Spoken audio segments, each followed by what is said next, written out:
The big day is finally here. The Orlando Magic versus the New York Knicks to close NBA Cup group play and so much more. What's on the line tonight at Madison Square Garden next on Locked On Magic.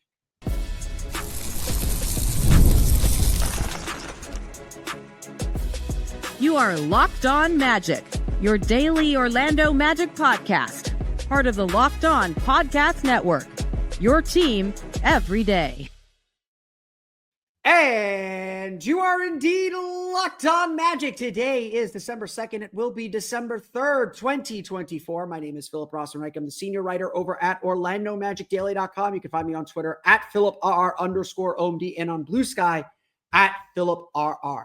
On today's episode of Locked On Magic, we are joined by Gavin Schall of Locked On Knicks to preview this titanic battle between the Orlando Magic and the New York Knicks. We'll break down what to expect from this game, how the Magic have fared there defensively, and how the Knicks offense will challenge them. We'll get to all that coming up here in just a moment. First, we want to thank you again for making Locked On Magic part of your day every day.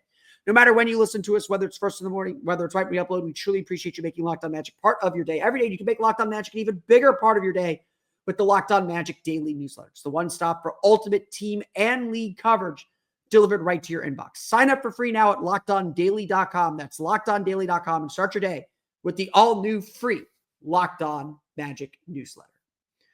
Today's episode of Locked On Magic is sponsored by Game Time. Download the Game Time app, create an account, and use code LOCKEDONNBA for $20 off your first purchase. Before we get to Gavin Schall of Locked On Knicks, I'd be remiss if we didn't address the big news of the day. Jason Beatty of the Orlando Sentinel and Mason Williams of Magic on SI are both in New York for the first part of this trip, at least, and both spoke to Paolo Banchero following the Magic's win over the Brooklyn Nets on Sunday, and as well, I believe, on Saturday. But they reported that Paolo Banchero is indeed back on the court. Not doing very much, doing maybe stationary dribbling, some light shooting, some not jumping, not cutting, not running very much, but back on the court. And that is a positive sign. Has he been given the full clearance to do everything that he needs to do? Not yet. Obviously, not yet. But still, nonetheless, a big step forward for him, a big step for him to be back on the court doing something. And no one's going to complain about that. No one's going to sit here and say, oh, that's a bad thing, or that's a good, or anything beyond that's a good thing. As of now, I would still expect Paolo Banchero to be back sometime around Christmas. Or earliest I would predict him back is December 19th against the Thunder. He will not be back for the NBA Cup. I don't think the Magic would put him in that situation to be in big games like that. But certainly after the NBA Cup ends, again, December 19th is the first game after the NBA Cup ends. That would be about the time that I think we would start to see the Magic target to bring Banchero back. He is back on the court. He is doing very, very minor little things. So that is good news, and we'll obviously update that as things continue. But for today's show, today we are going to chat with Gavin Schall of Locked On Knicks to get a preview of tonight's big game between the Magic and the Knicks to close NBA Cup group play. So without further ado, let's toss it over to Gavin Schall of Locked On Knicks. And for those of you listening to Locked On Knicks, hello, my name is Philip Rossman-Reich. I'm the host of Locked On Magic. For those listening to Locked On Magic, I'm now joined by the host of Locked On Knicks, Gavin Schall. We've been frequent guests on each other's podcasts, and now we have a game with some meaning. So, Gavin, I hope you've had a miserable day, and I hope Tuesday is just as miserable as today is. Thanks, Philip. It's good to see you too. The rise of the Orlando Magic. I've always gotten such nice greetings when I've come on this show. You guys went 12 out of 13. All of a sudden, it's terrible day this, terrible day that. You know what? That's cool. We're competition now. Bring it on. I mean, we got Paolo at the NBA store in New York apparently telling kids, if you buy Magic gear, I got you. I'll pay for it. So we're trying to bribe those fans Sure. to get here. I made this joke to my friend Mason Williams of Magic on SI. I'm just glad the Magic didn't bring any flags to plant at midcourt against the Brooklyn Nets. It's been that kind of weekend. But all humor and kidding aside, Gavin, it is great to see you again, and it is great to be here on the day of, I guess, as this is being released, the day of a really big game in the NBA Cup. And considering the Magic and Knicks don't seem to be going anywhere. The 3 and the 4, the fight for the 3 and the 4 seed is going to be a real one for the rest of the year. I thought this was a good opportunity not only to look forward to Tuesday night's big game in the NBA Cup, but also to kind of get a temperature check of where we see each other's teams at. And I'm, again, if you're a Knicks fan listening to this may be old hat. If you're a Magic fan listening to this, my segment may be old hat. But I want to start with you and the Knicks. What's the general feeling of the Knicks? Because I've watched a few games of theirs, and you see they still very much look like a team that's trying to figure their pieces out, but it's also a Tom Thibodeau team that doesn't defend. What's been kind of the general feeling about the Knicks through the first quarter of the season now? Yeah, it's been weird. I think is maybe the biggest, or maybe not the biggest, but perhaps the best word for it, just in the sense that there have been really high highs. They have a top 3. I didn't check this morning, but as of yesterday, a top 3 offense in the NBA. Only I assume could have gone up after that Pelicans beat down.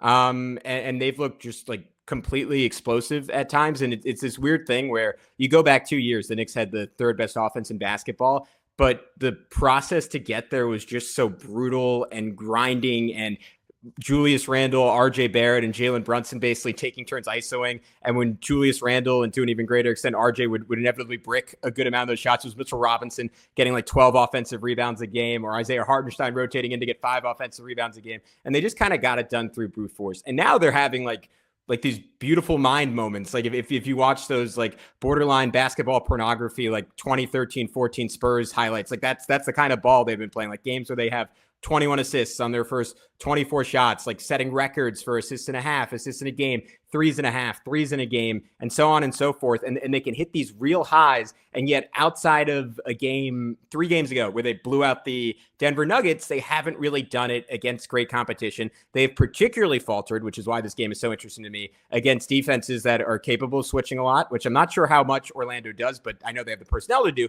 and even more so defenses that are physical and can kind of grind down the Knicks' point of attack offense. So I'm really fascinated to see how this one goes. And then the other big wrinkle, which I assume you're going to get to at some point, is Mikal Bridges, who had a breakout game with 31 points. Obviously, when you, my fans are not going to be happy that I'm bringing this up again. When you give up 5 first-round picks for a guy, I've been told I'm not allowed to use that phrase anymore. Generally, there's a lot of pressure on him to perform 5 immediately. 5 player opportunities. Sure, there you go. 5 player opportunities for 1 player opportunity. You expect that opportunity to go really, really well. And it has largely not. He's been allergic to free throws, only 13 of them taken so far this season. His defense has been really lackluster for a guy who's 3 years removed from second in DPOY voting. And he shot the ball really well from the corners, not well from, and by not well from the non-corners, I mean, going into last night's game, he was 0th percentile. I don't know if that's a word, but 0th percentile in the NBA in non-corner threes, elite from the mid-range, allergic to the rim. If anything's been weird, it's been Mikal Bridges. Yeah, and obviously the Knicks put up these really gaudy offensive numbers, but you mentioned Mikal Bridges still getting his feet wet. Orlando fans I think can relate a little bit. They're maybe not to the same degree because they didn't give up as much, but Kentavious Caldwell-Pope was shooting less than 30% from 3 until these last 3 games, and now he's his wife just had their fifth child. Now he seems to finally have his legs under him. So maybe it's a little bit of impatience, waiting for some of these pieces to come together. And obviously, when I look at this Knicks team, yes, the Magic are going to switch a lot. You will see the Magic switch almost 1 through 5. Maybe not with Karl-Anthony Towns, but with them starting Wendell Carter and Goga Bitadze together, they're going to have a presence in the paint, and that's going to be interesting. But the thing that I think about with this Knicks team is their ability to spread the floor with all the shooting threats they have. And it may not even necessarily be about the shooting. The shooting threats they have is going to be a major stress for this Magic defense. But like you said, I think getting tested by a really strong defense is really key at this stage of the season. To that point, then the Knicks are still 4th in the East. They're still over 500. They're still winning a lot of games, even if it doesn't feel completely right. How much do you attribute that to making all the changes they made from their team last season? And even just bringing Karl-Anthony Towns, a week before training camp begins. How much do you attribute some of this to is just this is a new group still figuring each other out? Yeah, I think that's a lot of it. The offensive chemistry has been fairly seamless. And kind of the amazing thing about it is, like, as I just said, like third, if not higher now in offensive rating. And yet it feels like there is a lot of room for growth there. Like if Mikal can get back to being who he is, which again, like in my critique of him, like again, he's coming off a 31-point game where he hit, I think 5 or 6 threes. Like he certainly looked a lot better. Like if that's the Mikal Bridges or somewhere in that range they get every night, like there is an even higher offensive ceiling. And that side of the floor, I don't want to say it's figured out, because obviously there's a lot of room to grow. And I still think they have yet to totally unlock like Karl Anthony Towns as a passing hub the way they had with Isaiah Hartenstein. Like we've certainly seen stretches where he's been really dominant as a passer. And I think other teams are starting to key into it, but you have 3 really elite cutters around him in OG Anunoby, Josh Hart, and Mikal Bridges. So there's avenues to get even better. Jalen Brunson, like just kind of the last like 10, 12 games has really started playing like Jalen Brunson. His passing is on a higher level than ever. But defensively, I think is where you see kind of those like chemistry wrinkles that they haven't quite figured out. Yesterday felt like a real step in the right direction. Like the level of connectivity they showed, rotating like off the ball, was really impressive and like more in line with what you've seen from Knicks teams in years past. The last 2 games have just started using Karl Anthony Towns at the level where he's like pretty strictly been in drop in pick and roll coverage most of the year. That's a defense that he had his best season playing like that style of heavy pressure in, I think it was 21-22 in Minnesota the year before they traded for Gobert. He, for whatever reason, looks much more athletic when he's allowed to go forward and kind of initiate contact than in a drop. I don't really know if that's like a biomechanical issue, but when he's in a drop, does not look athletic at all. And it's just a major departure from the Knicks teams of Tom Thibodeau years past, where like the moniker was 48 minutes of rim protection. And that was kind of the basis for them having a consistent solidity, even when they were playing poor perimeter defenders. Now the perimeter defenders are better on paper, but when Mikal Bridges is not playing up to that level and you have Towns who's like very lackluster around the basket, or at least inconsistent there, you certainly have some flaws and communication issues galore, particularly early in the year. It seems like they're like, again, inching in the right direction there. And I think this Orlando game will be a great test of that, certainly more so than the Pelicans were. Yeah, I mean, undoubtedly, I joke with you, and this is no offense to our friends at Locked On Pelicans. The Pelicans right now don't count. Like it's just they're just injured, an injured mess. But look, you know, I don't know what the Knicks record is in these situations, but you still got to beat the bad teams. Like being able to beat the bad teams, decimate the bad teams. Like they all count the same as wins. You still got to be able to do them, and obviously that's a big part of it. Jalen Brunson, how does he fit into all this, and how has he kind of found his way? Because like he's still putting up the numbers that we expect. And if there's one thing that as a Magic fan I'm worried about, is Jalen Brunson still the kind of shooter that can break a good defense? Like you could play great defense on him and he'll still make the shots. But how is he kind of, you know, not like limiting himself, but how is he integrating those new players in while still being him?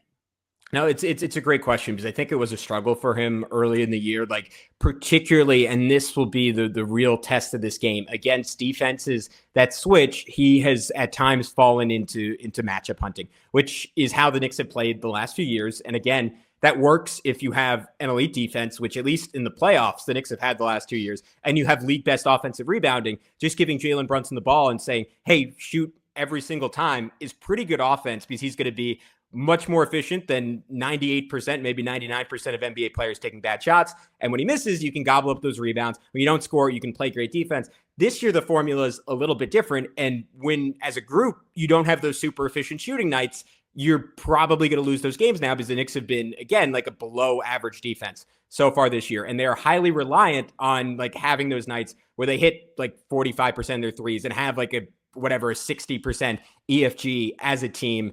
And I think a lot of that comes down to how Jalen manages the game and how he decides to leverage mismatches. And against Orlando, unlike most teams, when they switch, like it'll be a mismatch to some extent because Jalen Brunson's really good. It won't be a major mismatch because he's going at Franz Wagner or Jonathan Isaac, which are like going to be tough matchups for him. And teams have started games now with big defenders on him, knowing they want to be able to switch that pick and roll between him and Karl Anthony Towns, which we can talk about next segment. I'm curious how Orlando will approach that.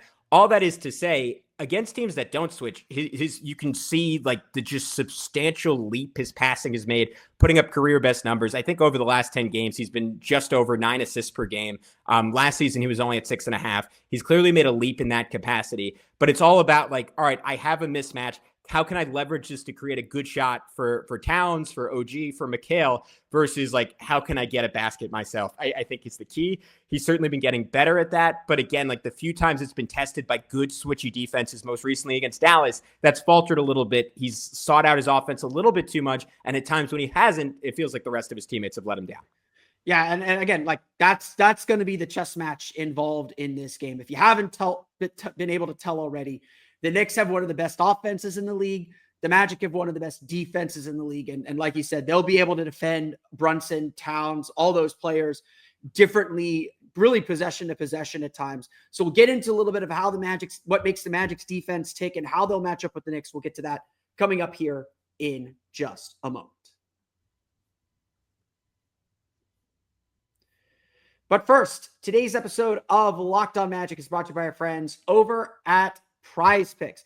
What is Prize Picks? Well, Prize Picks is the best place to get real money sports action with more than 10 million members and billions of dollars in award winnings. Prize Picks has made daily fantasy sports accessible to all. You just pick more or less on at least 2 players for a shot to win up to 100 times your cash. There is no giant player pools. There is no weird salary cap system. There's no confusing point system. It's just you and the numbers. That's the way it should be. And it's so easy to find ways to win. They have their injury replacement guarantee. If a player leaves in the first half, does not play in the second half, they'll give you that pick back. You can even put together a group that will enable you to get your money back with just like 3 out of 5 correct. It's so much fun to play. It's a daily fantasy game that I play when I play daily fantasy. So whether you're getting into action during the Magic Knicks game on Monday or on Tuesday, or looking at the NFL ahead this weekend, Prize Picks is your game. Download the app today and use code LOCKEDONNBA to get $50 instantly after you play your first $5 lineup. That's again, download the app, use code LOCKEDONNBA to get $50 instantly after you play your first $5 lineup. Prize Picks, run your game.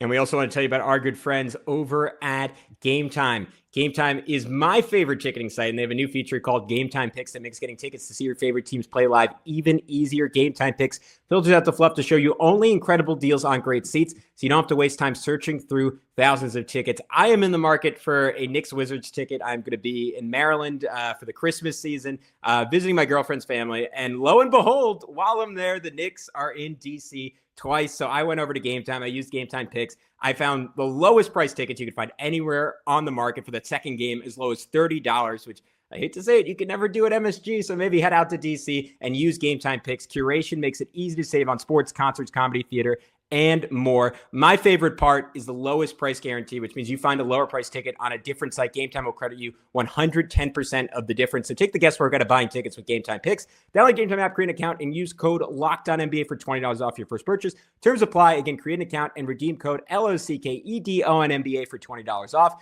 Download Game Time today. What time is it? Game time. We are back here on a crossover episode as the Magic play the New York Knicks at Madison Square Garden on TNT on Tuesday night in the finale of NBA Cup Group A. My name is Philip Rossman-Reich. I'm the host of Locked On Magic, joined again by the host of Locked On Knicks in Gavin Schall. And Gavin, we were just talking about the New York Knicks offense. I'm curious what you want to know about the Magic's defense as we get ready for this matchup. Yeah, so I got to see Orlando about 2.5 weeks ago here in Phoenix, and I was impressed. Obviously, the Suns did not have Kevin Durant. They did not have Bradley Beal that game, but it just feels like similar to playing the Thunder, similar to playing the Celtics, where there are no good options. There's no one to pick on. Like you are in hell no matter who is on the basketball. I'm sure you saw this, I think, right before that game. I'm not sure if it's still true. B-Ball Index put out this statistic where it's like our best guard stoppers, our best forward stoppers. Top 2 guard stoppers were Anthony Black and Jalen Suggs. Top 2 wing stoppers were Franz Wagner and KCP. And I'm like, Jonathan Isaac's probably their best defender. That is absolutely insane. And they closed that Suns game with all 5 of those guys on the floor. And I'm like, unless you have Kevin Durant, Devin Booker, and Bradley Beal, I don't really know what you do about this. Now that I praised Orlando and made myself sick to my stomach, my main question is, How do you think they start the game on the Jalen Brunson Towns pick and roll? Because again, like I mentioned it before, but it seems like what the best teams are doing is they're putting a big wing on Jalen, they're putting a mobile big on Cat, and saying, hey, we're going to switch this every time. If you want to play out of attacking our like quote unquote slow big, go for it. I'm assuming Orlando would be a little bit more comfortable with that when Jonathan Isaac is in the game than Goga or Wendell, even though I know both those guys can move their feet a little bit. But I'm curious how you think they approach that. Yeah, I mean, I think, it is an NBA Cup game. It isn't quite the playoffs. I don't think they're putting in any like super special packages quite yet. Sure. I think it's still about, let's do our base defense first and, make adjustments. Like Jamal Mosley's really big on saying when you're playing against the very best players, you have to mix up coverages. You can't just throw the same thing at them. They'll figure it out. So having said that, I do think like there'll be times where the Magic switch. There will be times where the Magic maybe blitz and they have like Goga Batadze jump that screen, try and turn him back. Frankly, there's going to be a lot of times where Jalen Suggs is just going to fight his way through that screen and get to a spot before Jalen Brunson can. Like that's such a big part of the Magic defense is Jalen Suggs just eats up screens on his own and just blows up screen and rolls just by getting over the screen quicker than the screen can get set. And so I think we'll see a lot of that. I do think the Magic will start the game with Suggs on Brunson. I think that is probably how they'll start. But like if Suggs picks up an early foul, KCP will take him. If there's a switch or there's a transition moment, like they're comfortable with Franz taking him. Like I'm gonna sound like Coach Mose here. It's gonna be a little bit by committee, but I think the goal for the Magic will be blitz, keep them on the perimeter, rely on their rotation, rely on like Wendell Carter is starting right now as the backup, as the power forward.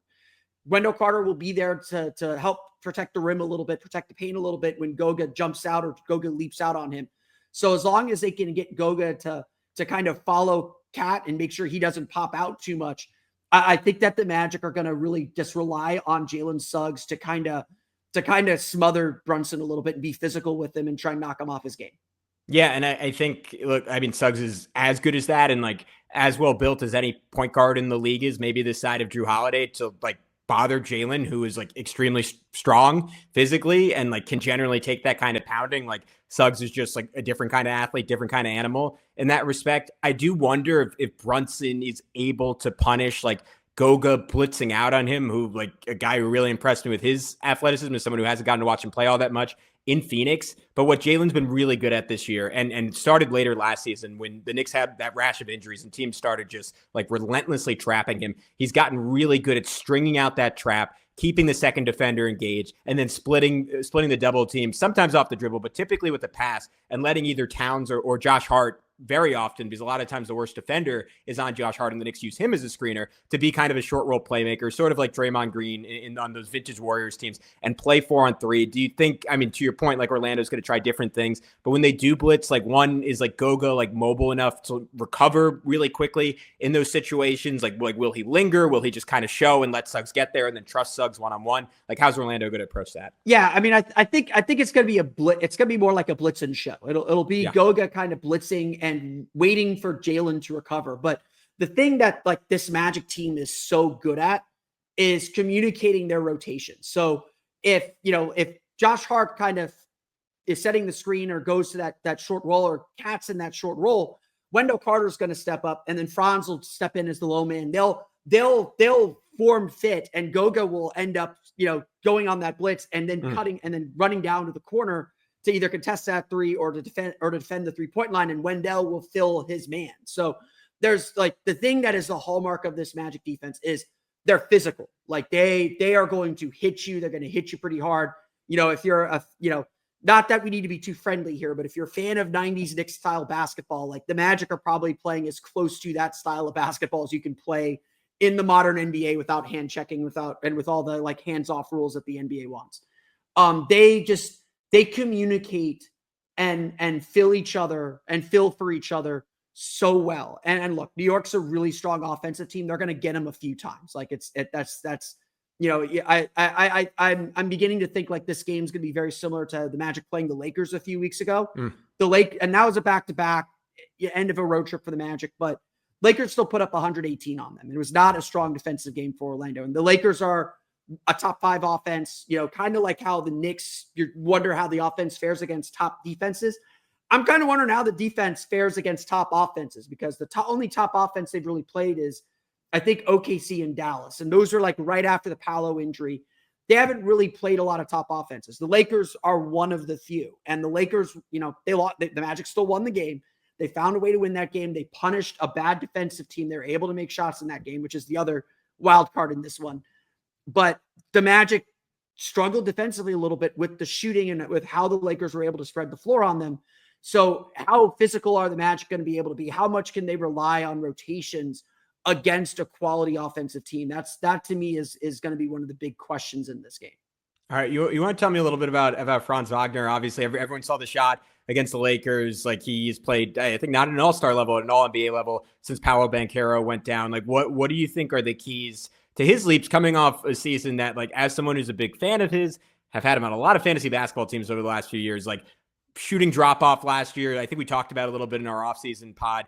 Like, I don't think there were any concerns in Orlando about that contract. I think everyone was really excited about it, but obviously, like, a major get-right season for him so far. Yeah, I mean, a lot of it is just he's had to step up. I think a lot of a lot of Magic fans, if there's a complaint from a lot of Magic fans, it's that Franz never feels as involved in the offense as he should. It always felt like he's more comfortable like being in the background, being the guy that catches the ball off a rotation and attacks, gets some pick and rolls, but isn't the lead guy. And, I've seen so many people be like, Franz isn't involved in the offense. Why isn't he touching the ball? And he'd be like, oh, he's only taking fewer shots than Paolo. Like, he's second on the team in field goals attempted. So it's not like he's not involved, but he's never been involved like this. And, I think Jamal Mosley really kind of said this at one point. They had to have the discussion with him and say, like, hey, you're going to be uncomfortable with this. This isn't really your style to be the guy. We need you to be the guy. We need you to step up and take some of these shots that Paolo would take, to take a mid-range jumper. I actually looked this up. He has taken, according to NBA.com, he's taken, I think, 32 mid-range jumpers already this season. He had 47 total last year. He's unlocked like that second level of the game. He's a 3-level scorer now. And it's just been, the shot diet's still there. He's still getting to the basket. He's still an elite finisher at the rim. His 3-point shot has come around. I know he's coming off of an 0-for-6 game, but his 3-point shot is reliable now, and it didn't have to be elite. It just had to be reliable. And now he's able to create off the dribble. Now he's making passes. Now he's making plays. There's still some hiccups. He still turns the ball over a little bit more than he used to when he wasn't in this role. But the Magic really have had no choice but to say, hey, we need you to step up. And to their pleasant surprise, or maybe not surprise, maybe they knew he had this in him and he just needed the confidence to do it. Franz has done it and has played at this elite level. Should we take a break here? We can take a break and dive into the matchup more specifically and what this means. If you'd like. Okay, cool. Well, yeah, let's do it. Sorry. Yeah, I figured. No. We'll leave this in. This is live. Let's dive. Then let's take a break here. Let's dive into what's on the line, why this game matters or doesn't. I don't know how you still feel. In the summer, you seemed very ambivalent about this game, whereas I was super excited. We'll talk a little bit more about what to expect on Tuesday night as NBA Cup group play comes to a close. We'll get to that coming up here in just a moment. But if you're like us and stumbling over our words, this is a quick word from our friends over at BetterHelp. Gavin, I don't know about you. What's your favorite part of the holidays? Oh, I think being around family is probably number one. Being around family. I think so too. Look, I'm Jewish. The holidays aren't really the holidays for me. So give me my movie, give me my NBA basketball, give me my Chinese food. That stereotype is real. Sorry, people. That stereotype is very real. There's nothing open except Chinese restaurants on Christmas. So we enjoy our Chinese food on Christmas Eve. But regardless of what holiday you're celebrating, the holiday season brings so many cozy moments, brings you so many times to be with your family. It really gives you a chance to reflect on your year. So no matter what you need, if you need help thinking about how to close your year strong and how to start 2025 the best, therapy can be a great way to bring yourself some comfort as well as look ahead to the new year. I don't know about you, Gavin, but I've used therapy throughout my life to help me clarify my goals, help me work through personal issues that I've had and just feel better about things. Sometimes challenge me, but certainly feel better about things. And I think therapy can help you too. If you're thinking of starting therapy, give BetterHelp a try. It's entirely online, designed to be convenient, flexible, and suited to your schedule. Just fill out their brief questionnaire and you'll get matched with a licensed therapist, and you can switch therapists anytime for no additional charge. Find comfort this December and get ready for the new year with BetterHelp. Visit BetterHelp.com/LockedOnNBA today to get 10% off your first month. That's BetterHelp, HELP.com/LockedOnNBA. All right, final segment here on this crossover episode with Philip Rossman-Reich of Locked On Magic, as well as Gavin Schall of Locked On Knicks. Well, before we get back to the train of thought we were just on, if this doesn't forget it, the last time we shared a podcast, I told you to get excited about this game, and you were pretty like, I don't know about this NBA Cup thing. I don't know if this game's gonna matter. And I'm just like, no, dude, like it. Even if the Sixers are good, which they're not. This game is going to mean something to both teams. It's a big deal for the Magic to be on national TV. Now that we're here, the Knicks must win to advance. If they don't win, they're out. Does this game feel important to the Knicks? Does this game feel as important to Knicks fans as it does to Magic fans? Okay, I don't care at all about the NBA Cup. I just have to. I think it is better for the Knicks probably if they do not advance, because you just end up playing tougher teams. There is no reward for it. I've argued on our pod that if you win it, you should be guaranteed a top 4 seed. I think then you would get killer competition. I think that would be a lot of fun. There's no reward right now, so I don't really see the point. But in and of itself, I think this is an incredibly important game for the New York Knicks. They have, as I mentioned earlier, struggled against great defenses, struggled against teams that switch. Like, there is just not a track record so far of this offense coming out and kicking butt against a defense like Orlando's this year. And I just want to see, like, all the theories we have of, like, this is going to be unguardable, 5 out, Jalen Brunson's All-NBA, Karl-Anthony Towns, he's been through a little bit of a cold stretch. He's played like a top 5 to 10 offensive player, maybe in the entire league. 5 is strong, let's call it top 10. OG Anunoby, before missing his last 15 threes, like, he was playing like an all-star, particularly on the offensive end, shooting the heck out of the basketball. Josh Hart is shooting 72% from 2-point range, but it's so much of it is stat padding against crummy teams. Let's see it against a team like the Magic. Let's see this group step up collectively, defensively, in a game that, to your point, like, there are still some weak points for Orlando offensively. And that's kind of where I wanted to go next, unless I'll give you a second if you want to wax poetic on the love of the NBA Cup here. Let me tell you how great the NBA Cup is. Yeah, please. Look, I am an NBA Cup enthusiast. I think this is a great idea. I think it does. It gives, like, look, the NBA Cup is not the NBA Finals. It's not the NBA playoffs. It's not the end of the world if you don't make it in advance. But for a young team like the Magic, this competition is tailor-made for them to get the experience of what pressure games are like. Last year, the Magic missed out on advancing, and it was really important for them to advance because of the Celtics beating the Bulls by like 35 on the last day of the season, or last day of NBA Cup play. I think that for them, this does mean something. You know, it's Madison Square Garden, national spotlight on national TV. That is not something the Magic get a lot. You know, they have before this season, they've had only one national TV game on TNT or ESPN since Paolo Banchero was drafted before the playoffs. This year they had 5. This one got taken away and then given back to them because it was a cup game that mattered. I think the Magic have never won a league-wide trophy, so I think that is enticing for a franchise that wants a trophy, wants something in their trophy case, and wants something to celebrate. But beyond the NBA Cup, the same reasons you said this game is important for the Knicks are the same reasons it's important for the Magic. Like I said, they haven't faced a lot of teams that are top offensive teams. So their defense is good. Don't get me wrong. They're still a really good defense. But they still have to prove themselves against elite competition. Last year, the Magic had, I believe, the fewest wins among all teams that made the postseason. So all 20 teams that made the postseason. They had the fewest or the second fewest wins against teams with records above 500. I will note 3 of them were against the Knicks. 1 was the last game before the Emmanuel Quickley RJ Barrett trade. 1 was without Jalen Brunson in Madison Square Garden. And 1 was the last game before the All-Star break, which is, you know, who knows? Those games are always wonky. The one that we all really cared about was the one at Madison Square Garden in, I believe it was early March. The Knicks blitzed the Magic. They made Anthony Black look like a rookie, and it just looked like the Magic weren't ready for that stage or that level. This year, the Magic have only 3 wins against teams that are currently at 500 or better. The Miami Heat on opening night, they're at 500. I don't think anyone's confusing them for what we think the Miami Heat boogeyman is. At Phoenix without Kevin Durant, without Bradley Beal, and then at the Lakers, which was second night of back-to-back on a buzzer beater because Anthony Davis missed a ton of free throws, but a really nice win. I don't know where the Knicks stand on that part on that record, or if they have, they had that nice win against Denver. Like, they have some nicer wins. I think they're a little bit more proven. The Magic still have to prove themselves that they're not just a nice playoff team.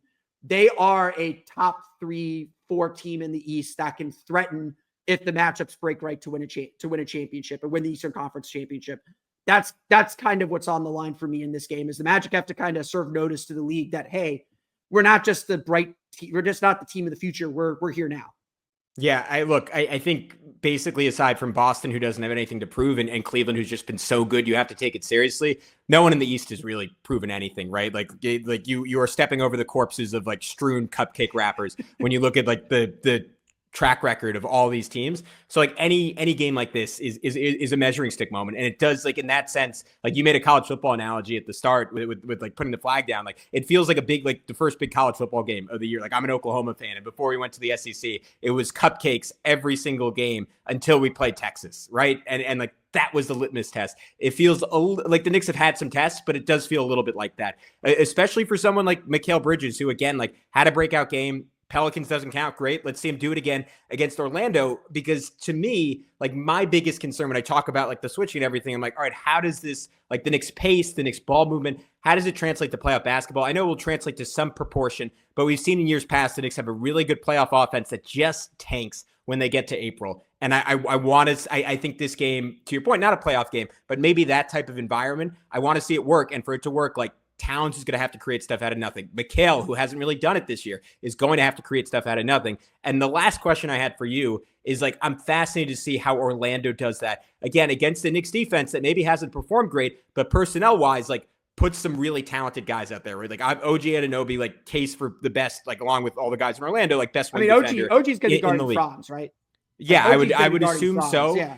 Because for most of the beginning of the year, the Knicks were using Mikal Bridges at the point of attack, and the exception was like supersized, really physical wings, which I think Franz falls into that. And then the other thing is that Mikal, until last night, has just not lived up to the hype at the point of attack. And OG is fresh off a game against Charlotte where he just put Brandon Miller in jail, and Brandon Miller was, I think, something like 7 of 25 from the field in that game. And then against the Pelicans, he had 7 stocks in like 30 minutes. So he is as poorly as he's shooting, he's peaking on the defensive end. But I'm curious, like, how teams have approached guarding Orlando, just doing some very low-level statistical research for the game. I've seen Jalen Suggs went from a 39% three-point shooter to a 32% three-point shooter. Anthony Black has clearly made a substantial leap. He's still only 28% from distance, if I've read that correctly. Are teams just playing way off those guys? Are they still treating Suggs like a shooter? Like, how much attention can you focus on Franz? And when teams do focus disproportionate attention on him, how does Orlando punish it? Yeah, I mean, it's been a struggle offensively, and some of it is we don't really know what this team looks like at full force because the shooting has just been so bad. I believe they are still, even after a good shooting weekend, they're still 29th in the league in 3-point field goal percentage, and they're like getting good looks. Like, a lot of teams are happy to leave them open, and so honestly, a big key in this game is, do the Magic hit enough threes early to get the Knicks to guard the 3-point line? That is a huge thing. Since Wendell Carter came back, they're getting Franz Wagner the ball in motion a lot more, so he's not just having to do standstill pick and rolls and trying to over dribble and try and pick teams apart or go matchup hunting to find a matchup that he can get downhill on. That's been a nice adjustment over the last 3 games, but again, we haven't seen it at full bore, and this Magic offense can be a slog. Like, the Magic at time, the Magic are going to hold on to the ball. They want to play low possession games. They just played Brooklyn, who also likes to do this. They want to drag you into the mud and get you nice and dirty. Like, they want you to feel as disgusting as their offense looks. at times. And that's going to be a big part of this game is, can the Magic keep their turnovers down? I don't think you want to see New York get out in transition. Can they find gaps to attack? Is Jalen Suggs going to give them, which Jalen Suggs are we going to get? Are we going to get the one who scored 31 points the other night against Chicago, or the one who shot 6 for 17 or whatever it was against Brooklyn on Sunday? Jalen Suggs is still really effective defensively, but he can be a little wild at times. And so the Magic sometimes struggle to find that second scorer to boost everyone up. Is Goga Bitadze going to be able to clean up on the offensive glass with how good of a rebounding team the Knicks can be with Kat, with Josh Hart, with OG Anunoby around the basket? Like, Goga has been able to feast on offensive rebounds a lot. The Magic have a very fine formula to make things work offensively. Their defense gives them all the cushion for error, but so many of these big games, frankly, for the Magic will fall on whether they make threes. And it's not even about the percentage. It's about, can they just stay close to how many threes you make? If they're going to shoot 25%, but make 12 threes, they got to keep you to 14 total threes. And the Magic, I think, are still first in the league. If they're not, they're certainly top 3, top 5 in fewest 3-point attempts allowed. They do a really good job chasing you off the line. It's going to be a battle like that where, the Knicks' strength is going up against the Magic's strength. Maybe the Magic's weakness is going up against the Knicks' weakness, and which team's going to crack first. And the Magic have been shooting a little bit better lately. Kentavious Caldwell-Pope is kind of out of his shooting slump to start the season. It's going to be interesting to see whether those shots go down and whether the Magic are able to keep pace in this one. Yeah, I'm really excited to see it.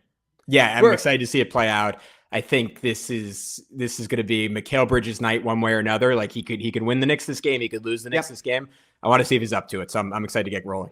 I think we both feel this way. Regardless of who wins, we're going to learn a lot about both teams. Like, the NBA Cup implications are what they are. Both teams are going to come out of this game. Even if it's a close loss, the Magic will say, okay, we see what this is. Like, it's, losing on the road to the Knicks, no one's going to lose sleep over that. As long as it's not by 30 plus, which is the tiebreak, which is what the Magic need not to happen in this game to advance. Because they did their work early this year. But both teams, I think, are going to come out of this having a better understanding of where their teams are at, what they actually need for the big games ahead. And every time these two teams face each other, they'll face each other again at the end of the month, I believe, in Orlando. Every time these two teams face each other, they're going to learn a little bit more about themselves. That's going to help them in the playoffs, and see if they can find a way to meet each other in the conference finals, because they'll probably be on opposite sides of the bracket. Yeah, can't wait for it, and I'm sure I could see this being a playoff matchup. So hopefully we get to regroup in a couple of months and see where both teams are at. Yeah, it's like a fascinating. It's a fascinating clash of styles. Styles make fights. This is going to be a really, really interesting fight. Gavin, I want to thank you for joining Locked On Magic, and I want to thank you for having me on Locked On Knicks to break down this game and get ready for this one. I know you're not super crazy about the NBA Cup, but it has given us a really fun matchup at this stage of the season. So a lot to break down, a lot to think about. If you're interested in the Knicks, be sure to listen to Gavin on Locked On Knicks. If you're interested in the Magic, be sure to listen to me on Locked On Magic. Gavin, let my listeners know where they can find you. Yeah, sure. You can follow along on Twitter at Locked On Knicks, tweet a bunch from there. And of course, subscribe on YouTube. I will be encouraging Knicks fans at the beginning of this episode to head over to Locked On Magic and talk some trash in the comments. And I welcome all Magic fans coming over to Locked On Knicks page and talking some friendly trash. And yeah, I can't wait to see who wins. Yeah, and of course, you can follow me on Twitter at @PhilipR_OMD. Find my written work at OrlandoMagicDaily.com as well. And if you didn't know already, both Locked On Knicks and Locked On Magic have a daily newsletter now. You can check it out at the Locked On Magic Daily or Locked On Knicks newsletter. It's the one stop for ultimate team and league coverage delivered right to your inbox. Sign up for free now at LockedOnDaily.com. That's LockedOnDaily.com, and start your day with the all-new free Locked On Magic newsletter. Gavin, until we do this again, which I'm sure will be sooner than later, thanks for coming on the show, and we'll see you as always in the Eastern Conference Finals. Yeah, we'll talk to you guys soon on Locked On Knicks and Locked On Magic.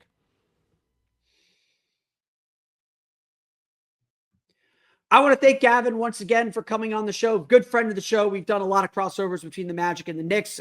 We will probably do more because the Magic and Knicks are not going anywhere anytime soon. Certainly two teams at the top of the Eastern Conference. So I want to thank Gavin for taking the time, helping preview this game, entertaining my love for the NBA Cup. Of course, the Magic win the group with the win. They'll be the top seed in the East if they win, or likely the top seed in the East if they win. If they lose by anything less than 30 points, they will advance to the quarterfinals of the NBA Cup and have a road game in the next round. So we have that to look forward to as well. But that's going to do it for us today. I want to thank you all again for listening to today's episode of Locked On Magic. Of course, find me on Twitter at @PhilipRR_OMD and on Blue Sky at PhilipRR. You can download and subscribe to this podcast on Apple Podcasts, Stitcher, TuneIn, Himalaya, Google Play, Spotify, Odyssey, all of them still on podcast to your podcast-enabled listening device, as well as watch us on YouTube. For the latest on the Orlando Magic, be sure to check out OrlandoMagicDaily.com. You can find us there on Twitter at OMagicDaily. And for even more Orlando Magic content, be sure to check out my Patreon page, the Orlando Magic Hub, at patreon.com/Orlando Magic Hub. As always, thank you for your support.